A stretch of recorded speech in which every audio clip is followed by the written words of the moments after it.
2023వ సంవత్సరంలో ఆగస్టు 28వ తేదీన దామోదర ద్వాదశి వచ్చింది. ఈరోజు శ్రీకృష్ణుడికి అంకితం చేయబడింది. శ్రీకృష్ణుడి అనేక పేర్లలో దామోదరుడు ఒకటి. మరి ఎంతో విశేషమైన పవిత్రమైన ఈరోజు ఈ కథను విన్నా, చదివినా, చెప్పినా, వినిపించినా సకల శుభాలు కలుగుతాయి. జన్మల దోషాలు తొలగి కోటి జన్మల పుణ్యం వస్తుంది. మరి ఆ కథ ఏంటో ఇప్పుడు ఈ వీడియోలో తెలుసుకుందాం. ఒకసారి నారదుడు విష్ణుమూర్తి మాట్లాడుకుంటూ ఉన్నారు. ఆ సమయంలో విష్ణుమూర్తికి అత్యంత ప్రీతిపాత్రుడైన భక్తుడెవరు అనే ప్రశ్న తలెత్తింది. గుమలాపురం గ్రామంలో నివసించే రైతు రంగప్ప నా భక్తుల్లో అగ్రగణ్యుడు అన్నాడు విష్ణుమూర్తి. నారదుడు అనుమానంగా చూశాడు. రంగప్ప పేరే అతను విని ఉండలేదు మరి. అందుకని అతను వెంటనే బయలుదేరి గుమలాపురం వెళ్లి రంగప్పను గమనించడం మొదలుపెట్టాడు. రంగప్ప భార్య రాధమ్మ పిల్లల్ని పెంచడంతో పాటు ఇంటి బాధ్యతల్ని, వాళ్లకున్న 10 పశువుల బాధ్యతల్ని చక్కగానే నిర్వర్తిస్తుంది. రంగప్ప ఉదయం అనగా పొలానికి వెళ్లి సాయంత్రం చీకటి పడే వేళకు తిరిగి వస్తున్నాడు. పొలం పనులు లేని రోజున అతనికి ఇంట్లోనే ఉండి చెయ్యవలసిన పనులు, ఊళ్ళో చెయ్యాల్సిన పనులు ఉంటున్నాయి.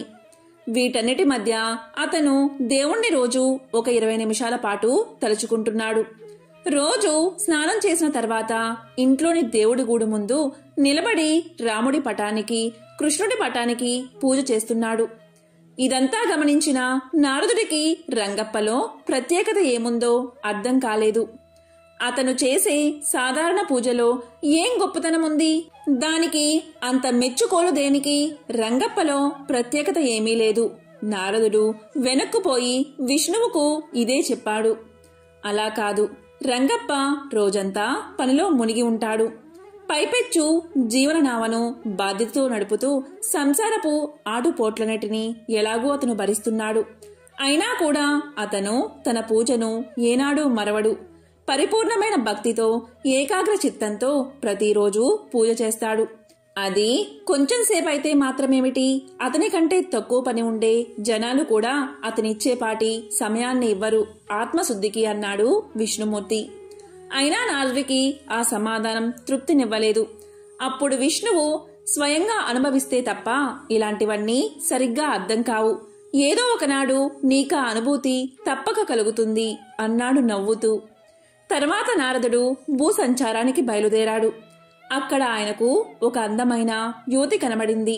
నారదుడు ఆమెను పెండ్లాడి అక్కడే ఉండిపోయాడు. ఆ పైన నారదుడి మామగారు అతనికి కొంత నేలనిచ్చారు. ఆ నేలను సాగు చేస్తూ నారదుడు మంచి రైతయ్యాడు. మెల్లగా అతను వ్యవసాయంలో కష్ట సుఖాలు తెలుసుకున్నాడు. ఆలోగా అతని భార్య 2 కొడుకులకు జన్మనిచ్చింది. ఇక నారదుడి పనిభారం మరింత ఎక్కువైంది. ఈ క్రమంలో అతనికున్న బాధ్యతలు రెట్టింపయ్యాయి. వీటికి తోడుగా ఆరోగ్య సమస్యలు, ఆర్థిక సమస్యలు చుట్టుముట్టాయి. కాలం ఎటుపోతున్నదో తెలియలేదు. ఒక రోజున నారదుడు, అతని భార్య, వాళ్ళ 2 కొడుకులు అందరూ వేరే ఊరు నుండి వెనక్కి తిరిగి వస్తున్నారు. దారిలో అకస్మాత్తుగా విపరీతమైన వాన మొదలయ్యింది. ఒళ్ళు తడిసి తడిసి ఊరి చివరనున్న వాగుడు చేరుకునేసరికి మామూలుగా నీళ్లంటూ ఉండని ఆ వాగు ఇప్పుడు మహా ఉధృతంగా ప్రవహిస్తుంది. వాళ్ళ నలుగురు వాగు ఒడ్డున కొంతసేపు వేచి చూశారు. కాని ప్రవాహం తగ్గేటట్లు లేదు. ఇంట్లో పరిస్థితి ఎలా ఉన్నదో ఏమో. కొన్ని గంటలు అలాగే వేచి చూసిన మీదట నారదుడు ఇక ఆగలేకపోయాడు. 2 కొడుకుల్ని భుజాలకెత్తుకున్నాడు. భార్యను తన వెనకాలే నడవమన్నాడు.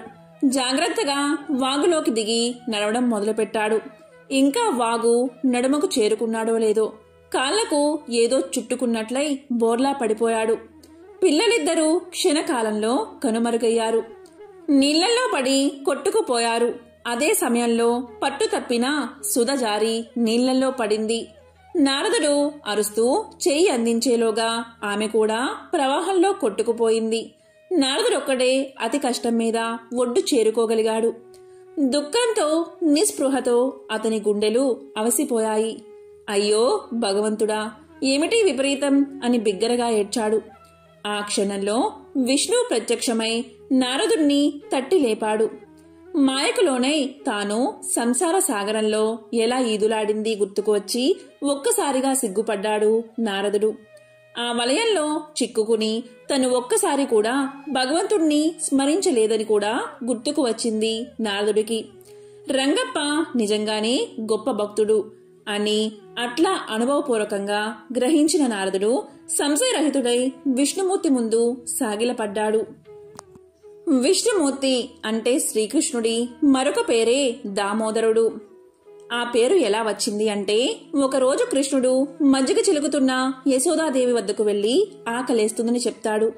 వెంటనే యశోదాదేవి ఆ పనిని ఆపి కృష్ణుడికి పాలు ఇస్తూ ఉండగా తాను వంటగదిలో పొయ్యి వెలిగించి వచ్చిన విషయం గుర్తొచ్చి పాలు తాగే కృష్ణయ్యను కిందకు దింపి తాను వంటగదిలోకి వెళ్తుంది.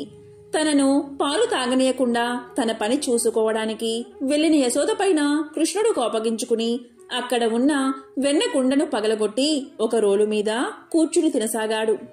బయటకు వచ్చిన యశోదాదేవి తన బిడ్డ కనిపించకపోయేసరికి వెతకగా కృష్ణుడు రోలు మీద కూర్చుని వెన్న తింటూ కనిపించాడు.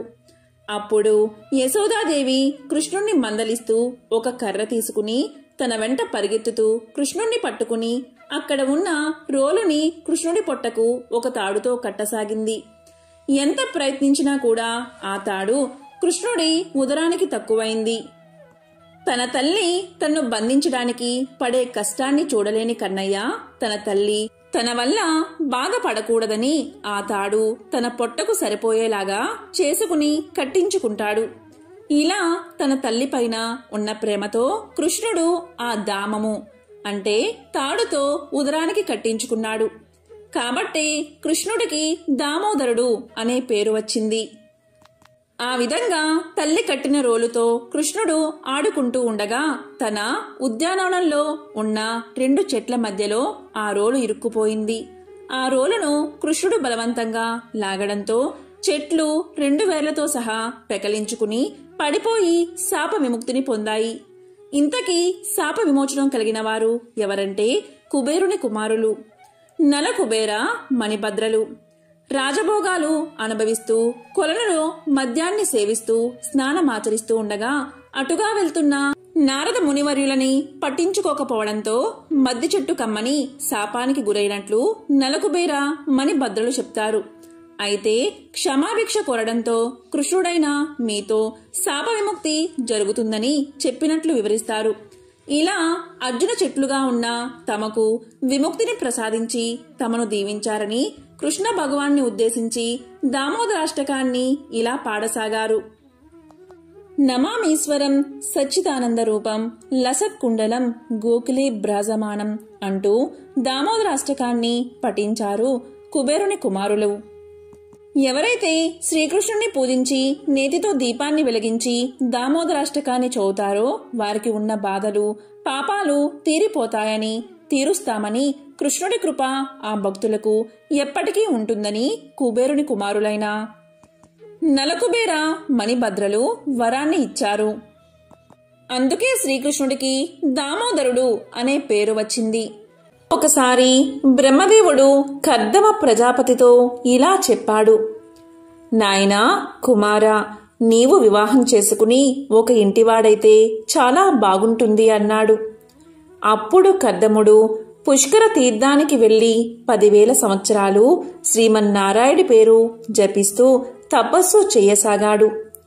కర్దముని భక్తికి మెచ్చిన శ్రీహరి కర్దముని ఎదుట ప్రత్యక్షమయ్యాడు.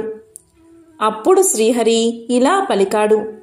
కర్దమా, నీ భక్తికి మెచ్చాను, ఏం వరం కావాలో కోరుకో అన్నాడు. దానికి కర్దముడు శ్రీహరిని ప్రార్థించి ఇలా పలికాడు. దేవా, నేను గృహస్థుణ్ణి కావాలి అని అనుకుంటున్నాను.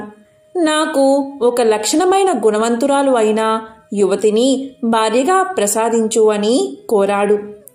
దానికి శ్రీహరి కరుణించి ఇలా పలికాడు. కర్దమా, శ్రద్ధగా విను. బ్రహ్మవత్త దేశంలో సప్తద్వీప చక్రవర్తి అయిన స్వయంభువ మనువు తన కూతుర్ని వెంట పెట్టుకుని నీ వద్దకు వస్తాడు. ఆమెను నీవు వివాహం చేసుకో. ఆమె వల్ల నీకు 9 మంది కుమార్తెలు, అలాగే నేను ఒక కుమారుడుగా నీకు కలుగుతాము అని చెప్పి శ్రీహరి అంతర్ధానమయ్యాడు.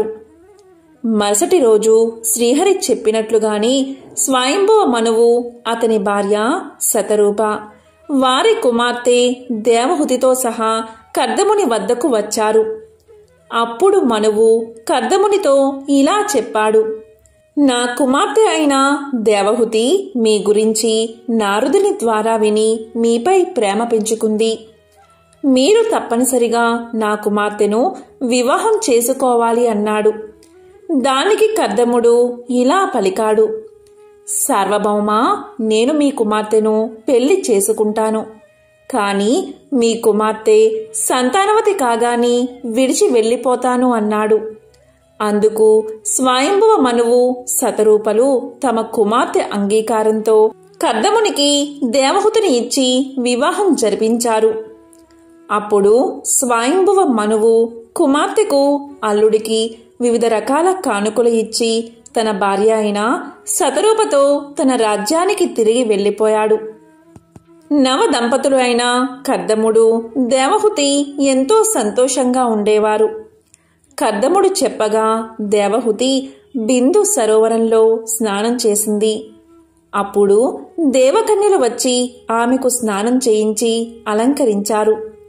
ఆ తర్వాత కర్దముడు తన యోగ బలంతో ఒక దివ్య విమానాన్ని అక్కడికి తెప్పించాడు. దానిలో కర్దముడు, దేవహుతి పరిచారికులు కూర్చుని గగన మార్గాన ప్రయాణం చేశారు. విమానం మేరు పర్వతం వద్దకు రాగానే కర్దముడు విమానాన్ని అక్కడ ఆపించాడు. అందరూ మేరు పర్వతంపై దిగారు. కొంతకాలం అక్కడే ఉన్నారు. కర్దముడు, దేవహుతి ఎంతో సంతోషంగా కాలాన్ని గడిపారు. అప్పుడు దేవహుతికి 9 మంది ఆడపిల్లలు జన్మించారు. అప్పుడు కర్దముడు ముందు చెప్పినట్లుగా భార్యను వదిలి వెళ్ళిపోబోయాడు. అప్పుడు దేవహుతి ఇలా పలికింది: నాదా, వీరు ఆడపిల్లలు. వివాహం తర్వాత భర్తతో కలిసి అత్తవారింటికి వెళ్ళిపోతారు కదా, మన వద్ద ఉండి అండగా నిలబడేది కొడుకు కదా, పుత్ర సంతానం ముఖ్యం కదా అని పలికింది. అప్పుడు కర్దముడు ఆలోచించి శ్రీహరిని స్మరించుకుని ఆమె వద్దే కొంతకాలం ఉండిపోయాడు. తరువాత కొంతకాలానికి వారికి ఒక పుత్రుడు జన్మించాడు. అతను జన్మించగానే దేవతలు పూలవాన కురిపించారు. అప్సరసలు నృత్యం చేశారు. ఆనందంగా వాద్యాలు మోగించారు. ఆ సమయంలో బ్రహ్మ ఇతర ఋషులతో కలిసి వచ్చి శిశువును చూసి ఎంతగానో ఆనందించారు. ఆ శిశువుకు కపిలుడు అని నామకరణం చేశారు. కర్దముని కుమార్తెలను తన వెంట వచ్చిన ఋషులకు ఇచ్చి వివాహం చెయ్యమని చెప్పి బ్రహ్మ సత్యలోకానికి వెళ్ళిపోయాడు. కర్దముడు బ్రహ్మదేవుని మాట ప్రకారం తన కుమార్తెలకు యుక్త వయసు వచ్చిన తర్వాత బ్రహ్మ చెప్పిన విధంగా వారిని ఋషులకిచ్చి వివాహం చేశాడు. కలను మారీచికి, అనసూయను అత్రి మహర్షికి, శ్రద్ధను అంగీరసుడికి, ఆవిర్భవను పులస్తుడికి, గతిని పులుహనకు, క్రియను క్రతువునకు, ఖ్యాతిని భృగువుకు, అరుంధతిని వశిష్ఠునకు, శాంతిని అధర్వునికి ఇచ్చి వివాహం చేసి ఆడపిల్లలందరినీ అత్తవారింటికి పంపించాడు. ఈ విధంగా కొంతకాలం గడిచిన తర్వాత కర్దముడు సంసారం పట్ల విరక్తి కలిగి వైరాగ్యంతో కుమారుణ్ణి పిలిచి, నా అదృష్టం పండి శ్రీహరి అయిన నీవు నా కుమారుడిగా జన్మించావు. నీ వల్ల నా వంశం ధన్యమయ్యింది. ఇక నేను అడవులకు వెళ్ళి తపస్సు చేసుకోవాలి అనుకుంటున్నాను. నాకు జ్ఞానాన్ని ఉపదేశించు అని అడిగాడు. దానికి కపిలుడు ఇలా పలికాడు: తండ్రి, నేను అవతరించిందే జ్ఞానోపదేశం చేసేందుకు. శ్రీహరి అయిన నన్ను ధ్యానించడం వల్ల భక్తి కలుగుతుంది. భక్తి వల్ల జ్ఞానం, దానివల్ల వైరాగ్యం కలుగుతుంది. తాను చేసిన అన్ని కర్మఫలాలను నాకు సమర్పించి నిర్వికారుడై నన్నే జ్యోతి రూపంలో ధ్యానిస్తున్నవారు తప్పకుండా మోక్షాన్ని పొందుతారు అని తెలియచేశాడు కపిలుడు. తరువాత కర్దముడు అడవికి వెళ్లి శ్రీహరిని ధ్యానిస్తూ చివరికి దేహాన్ని విడిచిపెట్టాడు. కొంతకాలం గడిచిన తర్వాత దేవహూతి తన కుమారుడితో ఇలా పలికింది. కుమారా, నాకు ముక్తి పదాన్ని తెలియచెయ్యి అని కోరింది. అప్పుడు కపిలుడు తల్లితో ఇలా అన్నాడు. అమ్మా, నీవు తప్పనిసరిగా ముక్తిని పొందుతావు. నీవు ఈ ప్రాపంచిక విషయాలపై మనస్సును పోనివ్వకుండా కేవలం శ్రీహరిపైనే మనస్సు నిలుపుకుని మమకారం అనే బంధాన్ని తొలగించుకుంటే అంతరంగ శత్రువులైన కామ, క్రోధ, లోభ, మోహ, మద మాత్సర్యాలను జయించగలుగుతావు. మనసు అప్పుడు ప్రశాంతంగా ఉంటుంది. సుఖదుఖాలు అనేవే ఉండవు. ప్రకృతికి అతీతంగా ఉండే పరమ పురుషుణ్ణి మనసులో నిలుపుకుని ధ్యానం చెయ్యి. దానివల్ల భక్తి, జ్ఞానం, వైరాగ్యాలు క్రమంగా వస్తాయి. అదే ముక్తి పదము అని తెలియచేశాడు కపిలుడు. ఎంతో పవిత్రమైన, విశేషమైన ఈ కథను వింటే చాలు ఆ లక్ష్మీనారాయణుల అనుగ్రహం మీకు తప్పకుండా కలుగుతుంది. పూర్వకాలంలో వృషభుని కుమారుడైన భరతుడు అనే ఒక రాజు ఉండేవాడు. అతను సాలగ్రామం అనే ప్రదేశంలో నివసించేవాడు. భరతుడు విష్ణు భక్తుడు. ఒకరోజు భరతుడు స్నానానికి నదికి వెళ్ళాడు. ఒక లేడీ నీరు తాగడానికి అక్కడికి వచ్చింది. ఆ లేడీ సింహ గర్జన విని ఒక పిల్లను కని చనిపోయింది. ఆ లేడీ పిల్ల నదిలో పడిపోయింది. భరతుడు ఆ లేడీ పిల్లను రక్షించి తన ఆశ్రమానికి తీసుకుని వచ్చాడు. ఆ లేడీ పిల్లను పెంచి పోషిస్తూ ఉన్నాడు. ఆ లేడీ పిల్ల బయటకు వెళ్ళి సాయంకాలానికి ఇంటికి తిరిగి వస్తూ ఉండేది. భరతుడు దానిని ఎంతగానో ప్రేమించేవాడు. భరతుడు రాజ్యాన్ని, బంధుమిత్రుల గురించి కూడా మరిచిపోయేవాడు. లేడిపిల్లే తన సర్వస్వం అనుకునేవాడు. అది సాయంకాలానికి తిరిగి రాకపోతే ఆందోళన చెందేవాడు. విష్ణువును పూజించడం పూర్తిగా మానేశాడు. లేడిని తలుచుకుంటూ ఇలా భరతుడు కొంతకాలానికి మరణించాడు. ఇలా చనిపోయిన భరతుడు మరుజన్మలో లేడిగా జన్మించాడు. కాని అతనికి గత జన్మ స్మృతి ఉంది. భరతుడు లేడి రూపంలోనే సాలగ్రామానికి చేరుకున్నాడు. అక్కడ గడ్డి మేస్తూ జీవించేవాడు. తరువాత కొంతకాలానికి ఆ లేడి పిల్ల చనిపోయి తరువాత జన్మలో బ్రాహ్మణుడిగా పుట్టాడు. వేదశాస్త్రాలు అన్నిటినీ చదివి పండితుడు అయ్యాడు. అతనికి ఆత్మజ్ఞానం సిద్ధించింది. తరువాత అతను ఎక్కువగా మాట్లాడేవాడు కాదు. అతని శరీరం, దుస్తులు మురికిగా ఉండేవి. పిచ్చివాడిలా ప్రవర్తించేవాడు. అతను స్థిరంగా ఒకే చోట కూర్చునేవాడు కాదు. అందువల్ల అతనికి జడ భరతుడు అనే పేరు వచ్చింది. ఏది లభిస్తే అదే తినేవాడు.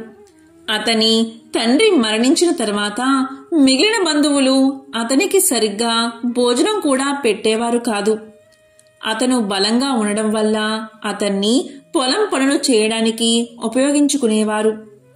ఇక్షుమతి నదీ తీరంలో కపిల మహాముని ఆశ్రమం ఉంది. సవేర దేశపు రాజు కపిల మహాముని వద్ద శాస్త్రాలు వినాలి అని పల్లకిలో బయలుదేరాడు. కూలీ లేకుండా పల్లకిని మోసేవాని కోసం వెతకగా అక్కడ జడభరతుడు కనిపించాడు. మిగిలిన బోయిలతో భరతుడు కూడా పల్లకిని మోసాడు. కాని అతను నెమ్మదిగా నడవడంతో పల్లకి సాఫీగా కదలడం లేదు. అప్పుడు రాజు బోయిలతో ఇలా పలికాడు. ప్రయాణం నెమ్మదిగా సాగుతుంది.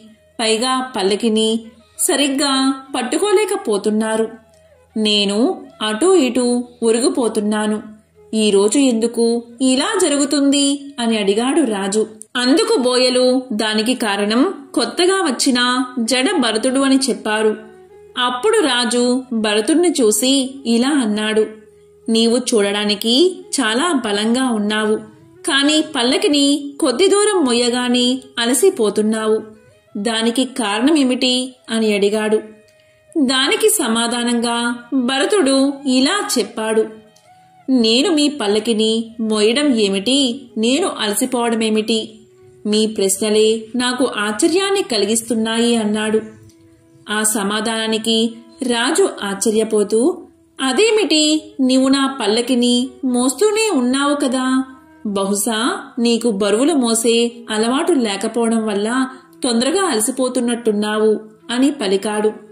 దానికి భరతుడు ఇలా అన్నాడు, నాయనా, నేను ఎవరిని, అసలు నీవు ఎవరు?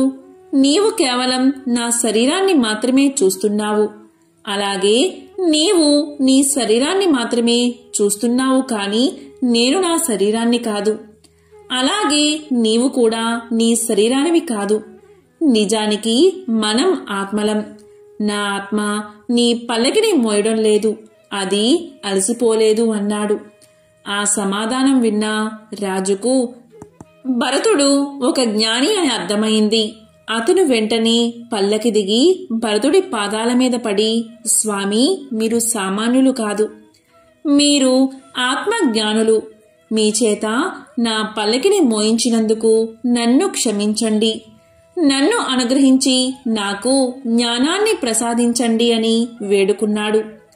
అందుకు భరతుడు ఇలా చెప్తున్నాడు, నాయనా, ఆత్మకు నాశనం లేదు. అది అనేక రకాల శరీరాలను ధరిస్తూ ఉంటుంది. పరమాత్మ ఈ విశ్వంలో ప్రతి జీవిలోనూ ఉన్నాడు.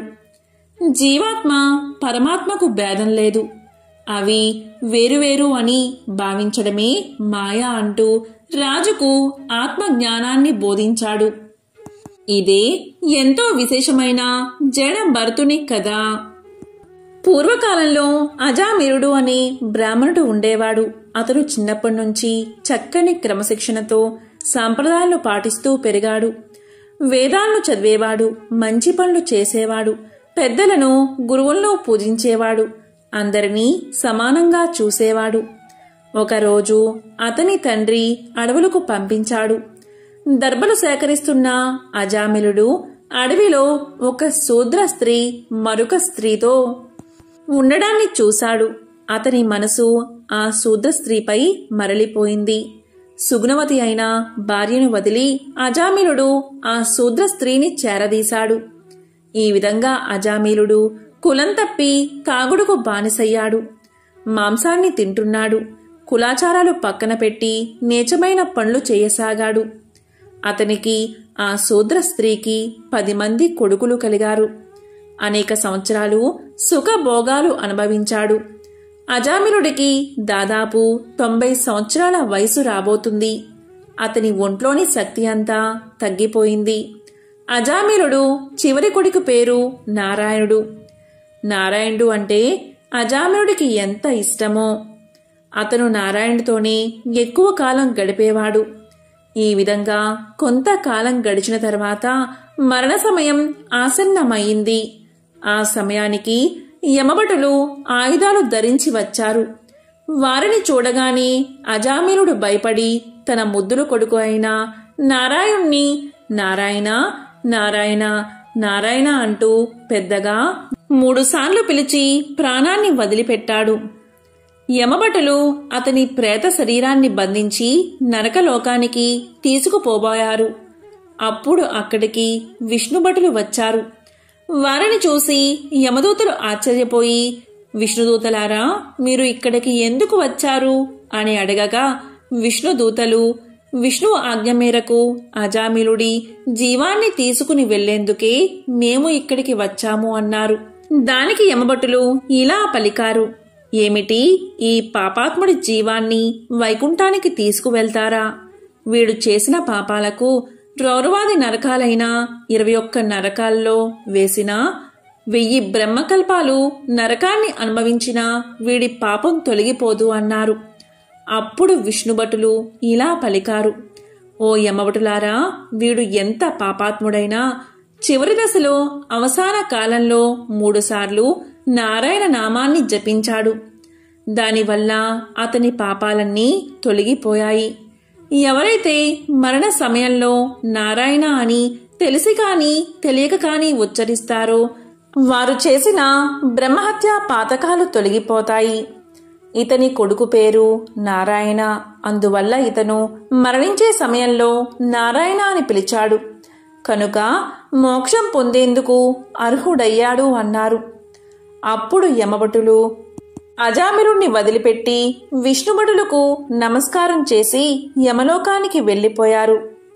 తిరిగి అజామిరుడి శరీరంలోకి అతని జీవం చేరుకుంది. అప్పుడు అజామిరుడు గద్గద స్వరంతో విష్ణుభటులు పిలవబోతూ ఉండగా వారు అక్కడి నుండి మాయమైపోయారు. అప్పుడు అజామిరుడు తాను చేసిన పాపాలకు ఎంతగానో పశ్చాత్తాపపడ్డాడు. విష్ణు నామానికి ఉన్న గొప్పతనం తెలుసుకుని అతను ఆ రోజు నుంచి ప్రతినిత్యము శ్రీహరి నామాన్ని స్మరిస్తూ కొంతకాలం జీవించి చివరికి విష్ణు పాదాల చెంతకు చేరుకున్నాడు అని సూతుడు సౌనకాది ముళ్లకు తెలియచేశాడు. ద్వాదశి రోజు సాలగ్రామాన్ని పూజించడం వల్ల సాక్షాత్తు శ్రీమన్నారాయణ్ణి ఆరాధించిన ఫలితం దక్కుతుందని పురాణాలు చెబుతున్నాయి. సాలగ్రామాన్ని అభిషేకించడం వల్ల అనంతమైన పుణ్యఫలాలు లభిస్తాయి. సాలగ్రామాన్ని అభిషేకించిన నీటిని తీర్థంగా స్వీకరించడం వల్ల అనేక అనారోగ్య సమస్యలు తొలగిపోతాయి. అలాంటి సాలగ్రామాలు గండకీ నదిలో విరివిరిగా లభిస్తాయి. ఎంతో విశిష్టమైన సాలగ్రామాన్ని శ్రావణ శుద్ధ ద్వాదశి అంటే ఈ దామోదర ద్వాదశి రోజున దానం చేయాలని ఆధ్యాత్మిక గ్రంథాలు చెబుతున్నాయి. అందుకు కారణం శ్రావణ శుద్ధ ద్వాదశి దామోదర ద్వాదశిగా పిలువబడుతూ ఉండడమే. ఏకాదశి ఉపవాసం చేసిన వాళ్ళు దామోదర ద్వాదశి రోజున ఈ ఉపవాస దీక్షను విరమిస్తారు. ఈ రోజున శ్రీ మహావిష్ణువును వివిధ రకాల పూలతో అలంకరించాలి. ఎందుకు అంటే విష్ణువు అలంకార ప్రియుడు, మహాశివుడు అభిషేక ప్రియుడు. అత్యంత భక్తి శ్రద్ధలతో పూజాభిషేకాలు నిర్వహించి స్వామివారికి ఇష్టమైన నైవేద్యాలను సమర్పించాలి. మహావిశిష్టమైన ఈ రోజున శ్రీ మహావిష్ణువుకు ప్రీతిగా చెప్పబడే సాలగ్రామాన్ని దానంగా ఇవ్వడం మంచిదని శాస్త్రం స్పష్టం చేస్తుంది. ఒకవేళ సాలగ్రామం లభించని పక్షంలో శ్రీ మహావిష్ణువు యొక్క వెండి ప్రతిమను దానంగా ఇవ్వచ్చని శాస్త్రాలు చెబుతున్నాయి. ఈ దామోదర ద్వాదశి రోజున ఈ విధంగా చేయడం వల్ల మోక్షాన్ని పొందడానికి అవసరమైన అర్హత లభిస్తుందని పురాణాలు చెబుతున్నాయి. ఈ దామోదర ద్వాదశి రోజు విష్ణుమూర్తిని మనస వాచ స్మరించుకోవాలి. ఈ రోజు ఏమీ చేయకపోయినా ఓం దామోదరాయ నమః అనే మంత్రాన్ని వీలైనన్ని సార్లు పఠిస్తే చాలు ఆ విష్ణుమూర్తి యొక్క అనుగ్రహం తప్పకుండా మీకు కలుగుతుంది. ఓం నమో నారాయణాయ. ఓం దామోదరాయ నమః.